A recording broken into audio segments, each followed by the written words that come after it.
In 1974, when only Exxon knew about global warming, and they weren't telling anyone, I stood on the beach in Long Beach and saw 6- and 8-story buildings for miles. I said that since those buildings have a southern exposure and wind at the height of their roofs 24/7, we should plaster those buildings with solar panels, put windmills on the tops of them, paint them different colors, call them works of art, and we're a national story. Instead, we're still burning fossil fuels.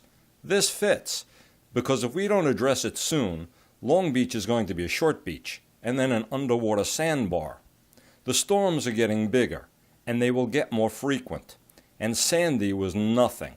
That Category 3 hurricane is coming. And then a Category 4 will be right behind it by a few days. Everything south of Sunrise will be underwater. And I'm filming this a month after I wrote it, and just a couple of days ago, Houston and Florida got buried by back-to-back hurricanes. Trump pulled out of the Paris Accord, which didn't go far enough. Once again, he followed Putin's agenda. It made the U.S. look bad and reduced our credibility in the world. Russia is also the one country that benefits from global warming. Putin is planning on drilling in the Arctic. The melting ice opens up shipping lanes for Russia that are going to save them a fortune in time and money shipping from the north. And it's thawing millions of acres of frozen tundra that will give Russia lots of prime farmland. As for the Republican Party, they believe what they're paid to believe. These failed excuses for humans don't care about their own children and grandchildren. This isn't 100 years away. Miami is pumping water out of the streets now. It won't work. The sand is porous and the water comes right back in. You cannot outpump the Atlantic Ocean. There's a pattern here that I want to address. For more than half a century, more than 90% of the tobacco industry lobbies went to Republicans. All the money. They fought to keep warning labels off cigarettes and lied about the science for decades, after we knew what cigarettes did to people. Guns are going through the same process now. You are safer without a gun in your home.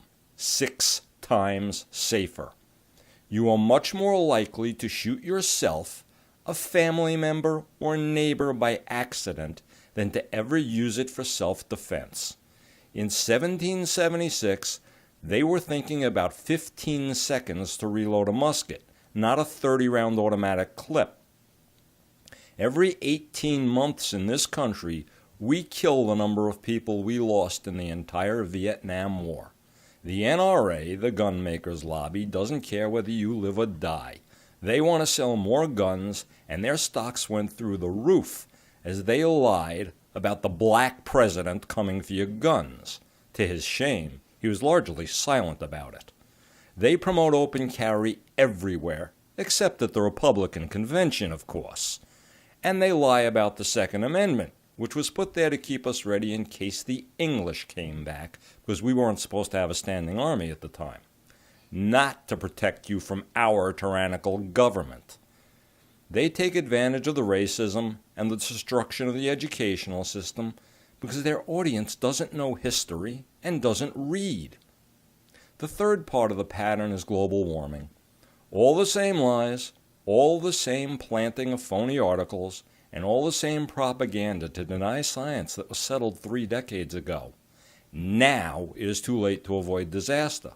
We can still lessen it, and we must.